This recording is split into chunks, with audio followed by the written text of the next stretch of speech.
Right here we're looking at confidence intervals. There was a poll conducted of workers. So we had it says the probability sample of 1,000 workers. So they interviewed 1,000 people, and 460 of them said that they work more than 40 hours per week. So what we want to do is find the 99% confidence limit or confidence interval for workers who work more than 40 hours per week.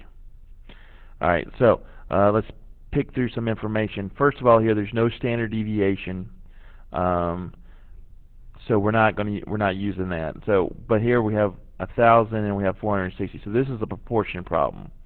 So we're going to use p hat to try to estimate the true proportion. So p hat is going to be equal to 460 out of 1,000. Okay, so 0.46 or 46% of the people said they work more than 40 hours per week. Okay, so that's p hat. Now q hat is going to be 1 minus 0.46. So we end up with a 0.54. So basically 46% of the people said they worked more than 40 and 54 didn't say they worked more than 40. Alright, now we want to be 99% confident. So we're going to use the 2.58 for this. So now we have enough information along with our sample size to come up with a confidence interval. Okay, so we're going to go ahead and find the E.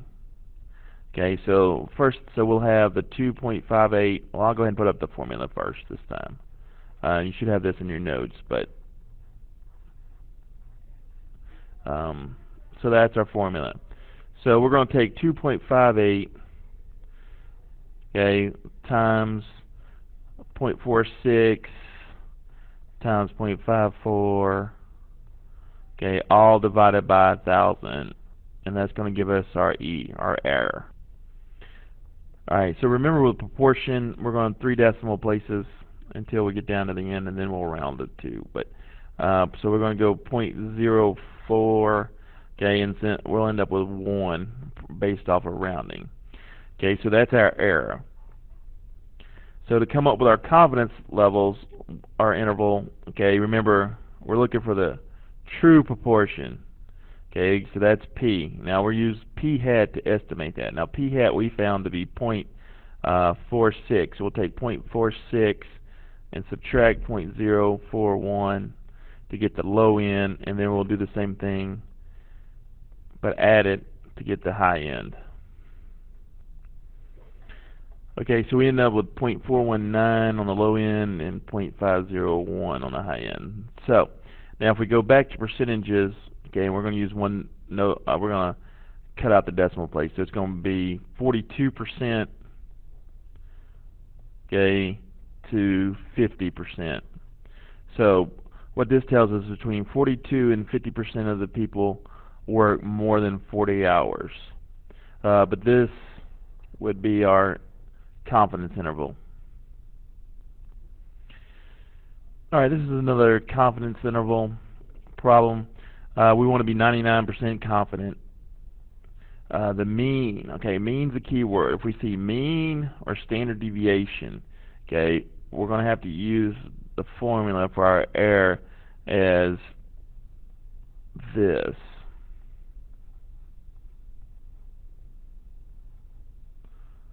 Okay, so it's standard deviation divided by the square root of the sample size. Okay, now let's pick out our information here. So we want to be 99% confident. Okay, so this number for us will be 2.58. Okay, now sample of 30, so N is 30. The mean of the mean age for 30 subjects is 47. Okay, so this right here is our X bar, which we'll need a little bit later on to figure out our confidence interval. But X bar is 47 because that's the average age. Okay, now the standard deviation is the 7.2. So this is standard deviation. And again, we were told that. Okay, so we're going to find our E first. So we'll take the 2.58.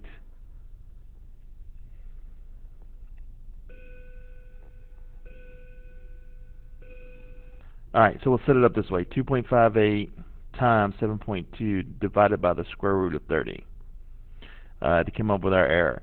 Now, with this one, since our standard deviation has 1 decimal place, if depending on how it comes out, if it'll probably end up leaving 1 decimal more than our standard deviation for right now until we get to the end.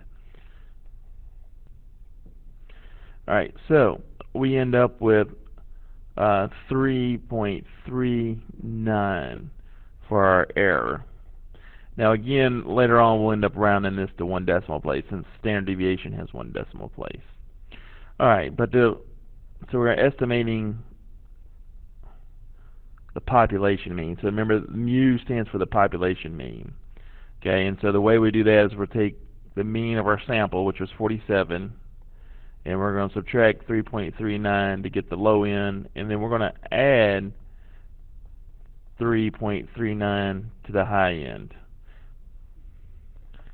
Alright, so we end up with 43.61 for the low end, and we end up with 50.39 for the high end. For our average age in the population, but again our standard deviation only had 1 decimal, so we're going to leave 1, so this would be 43.6 and 50.4. So roughly the ages are from 43, a little over 43 and a half to almost 50 and a half for our true mean. So this would be the mean of the population, which remember that would be if we interviewed everybody and got their ages, and whereas this is just the X bar was just the age of the sample. So this is population. We're estimating the population average or the mean to be somewhere between 43.6 and 50.4. Alright, 48 adults out of 100 said they believe in love at first sight. Find the 90% confidence limit for the true proportion of adults who believe in love at first sight. Alright, so proportion, that means P. We're looking for P hat to estimate the proportion of everybody. So we have 40 adults that they did out of 100. So we end up with 0.4 as that. So 40% of adults believe in love at first sight, according to this. So that means we'd take the 1, subtract 0.4 to get Q hat, so we end up with 0.6. So 60% of people don't believe in love at first sight, according to this. Alright, so we have P hat, we have Q hat. Now, our sample size was 100. Okay, and then we want to be 90% accurate, so we're going to use 1.65. So our error is going to be equal to 1.65 times the square root of 0.4 times 0.6, all divided by 100.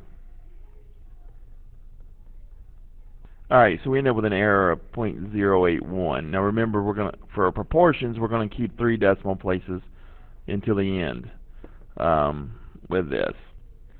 So to estimate the true proportion of adults that believe in love at first sight, we're going to take the 0.081 and we're going to subtract it from the 0.4, and we're going to do the same thing but add it for the high end. Okay, so alright, so we end up with 0.319. Okay, now I'm going to go ahead and write this as a percentage. So round it to 32% to 48%. So somewhere between 32% and 48% of adults believe in love at first sight.